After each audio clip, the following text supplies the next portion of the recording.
IAS institute నిర్వహిస్తున్న all India scholarship exam pass అవ్వండి. 2 years ఫీజులో 50% మాత్రమే పే చేయండి. ఎర్రచందనం స్మగ్లర్ల నుంచి అటవీ శాఖ అధికారులు స్వాధీనం చేసుకున్న ఖరీదైన BMW కార్ల వ్యవహారం ఇప్పుడు ఏపీలో హాట్ టాపిక్గా మారింది. 2 BMW కార్లు ఏమయ్యాయో అంతు చిక్కడం లేదు. ఎక్కడున్నాయి, ఎవరి దగ్గర ఉన్నాయి అనే చర్చ ఇప్పుడు జోరుగా సాగుతోంది.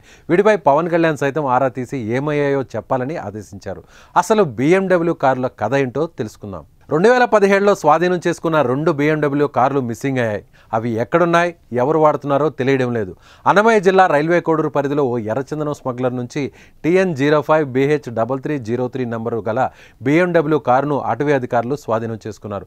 దానిని పూర్తిగా ప్రభుత్వం స్వాధీనం చేసుకోకముందే 2017 డిసెంబర్ 11 ఆ వాహనాన్ని అటవీ శాఖ ముఖ్య కార్యదర్శిగా ఉన్న అనంతరాముకు కేటాయిస్తూ అప్పటి అటవీ దళాల అధిపతి ఉత్తర్వులు జారీ చేశారు. 2019 జూన్ వరకు ఆయన బాధ్యతల్లో కొనసాగారు.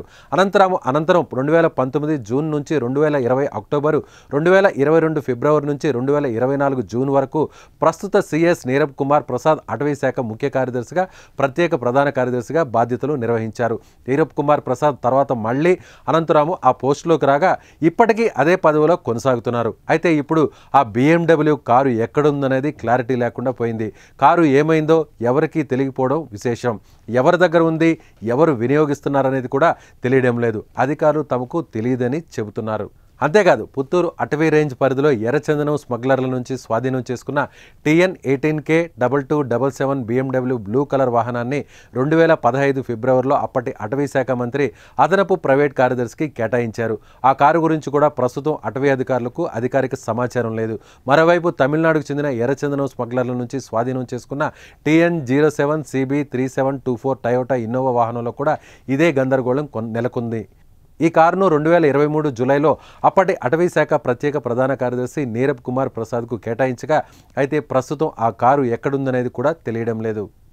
దీంతో కార్లు ఏమయ్యాయో తెలియజేయాలంటూ అటవీ దళాల అధిపతి కార్యాలయం అటవీ శాఖ ప్రత్యేక ప్రధాన కార్యదర్శికి లేఖ రాయగా డిప్యూటీ సీఎం పవన్ కళ్యాణ్ దీనిపై నివేదిక ఇవ్వాలని PCCFను ఆదేశించారు. దీంతో అధికారుల్లో టెన్షన్ మొదలైంది. అయితే 2 BMW కార్లలో ఒకటి కీలక స్థానంలో ఉన్న ఓ IAS అధికారి భార్య హైదరాబాద్లో వినియోగిస్తున్నట్లు వస్తున్న వార్తలు ఆసక్తిని రేపుతున్నాయి. మరి పవన్ ఎంట్రీతో అసలు విషయం త్వరలోనే వెలుగులోకి వచ్చే అవకాశం ఉంది.